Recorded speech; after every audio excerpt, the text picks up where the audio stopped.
Welcome to North Korea. Hello, North Korea! A nation whose ruler's soul is so dark that Stevie Wonder sees it all the time. That's how dark it is.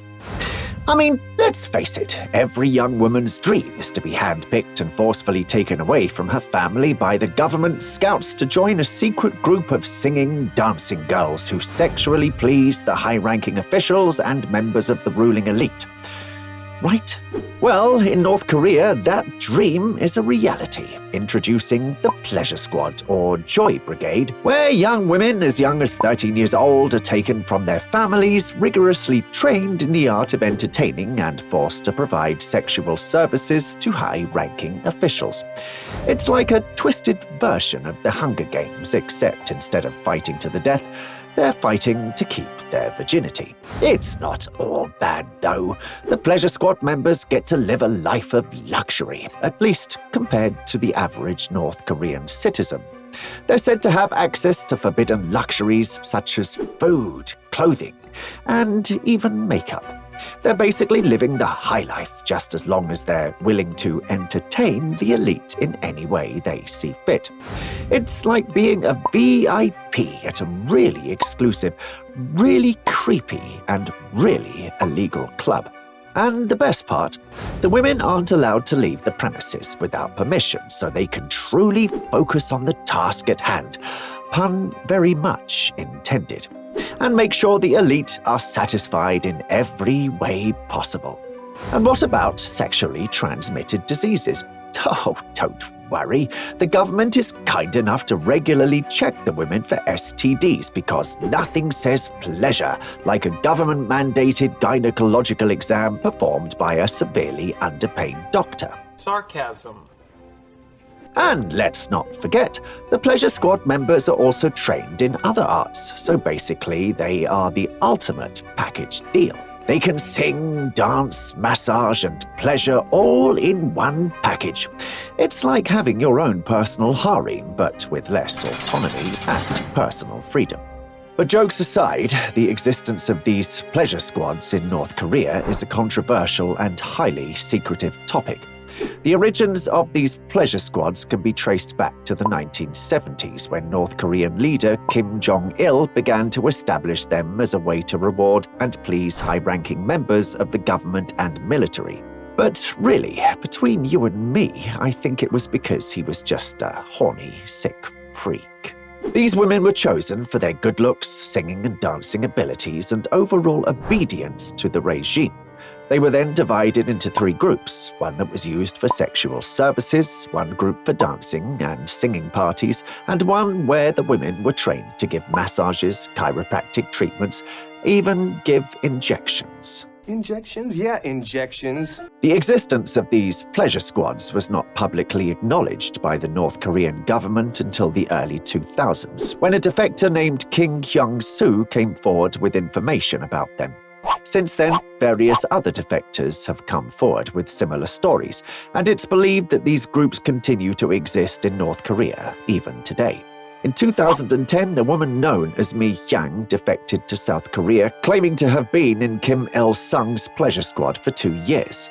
She said she was recruited at age 15 while in school. She wrote on her blog, "They inspected all the female students and put aside some of them, including me, and made a detailed record of my family history and school record. I was asked whether I ever slept with a boy. I felt so ashamed to hear such a question." Lee Il-nam, Kim Il-sung's nephew, mentioned the pleasure squad in a memoir he published while living in exile before being murdered in 1997. Lee painted a picture of wild orgies at Kim's residence in Pyongyang, lasting into the wee hours of the morning, filled with sex and alcohol. Sex? Drugs, possibly. Rock and roll? According to Lee, the routine at the parties included a lot of eating, drinking, and dancing, but usually ended with some sort of sick sex games. One of their favorite games was a game in which the losers had to take off clothes one by one. It was enforced regardless of men or women. If they got heavily drunk, they also played a hair-shaving game. Shaving cream. Shaving cream. If the men lost, part of the hair was shaved from their head. If the women lost, their pubic hair was shaved. You shaved your cheek hair? Some parties were solely devoted to sex when Kim was in a particularly good mood. How is he today? I think he's in a good mood. The Pleasure Squad Club was discontinued when Kim Jong Il died in 2011 and his son Kim Jong Un came to power. That's believed to be because Kim Jong Un was said to trust no one in his father's administration, including the women and girls of the Pleasure Squad. According to Professor Toshimitsu Shigemura, a North Korea expert at Tokyo's Waseda University, the women who entertained his father knew many secrets, and they were ordered to promise not to reveal any information before being sent back to their hometowns. Each of the women was given payoffs of around $4,000, which is a huge fortune in poverty-riddled North Korea. They were also given electrical appliances to buy their silence. For 4 years, the Pleasure Squad was completely discontinued. But then in 2015, reports surfaced that Kim Jong Un was on the hunt to recruit new girls and women for a pleasure squad entirely of his own. Fresh meat. Some experts say that these pleasure squads are a way for the North Korean government to maintain control over its ruling elite by giving them access to forbidden luxuries and pleasures.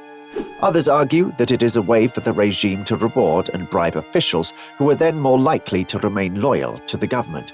But let's be real, the North Korean government is known for its secrecy, so don't hold your breath for any confirmation or accountability on their part.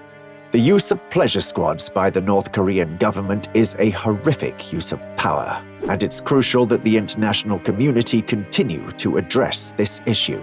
The existence of North Korean pleasure squads is a dark, twisted, and deeply disturbing reality. The fact that young women are taken from their families and forced to provide sexual services to high-ranking officials is a gross violation of human rights and must be met with the utmost condemnation. The North Korean government must be held accountable for its actions, and the international community must continue to push for a change. Unfortunately, the secretive nature of the North Korean regime makes it difficult to fully understand the extent of this abuse. But one thing is for sure, this is not to be taken lightly. Oh.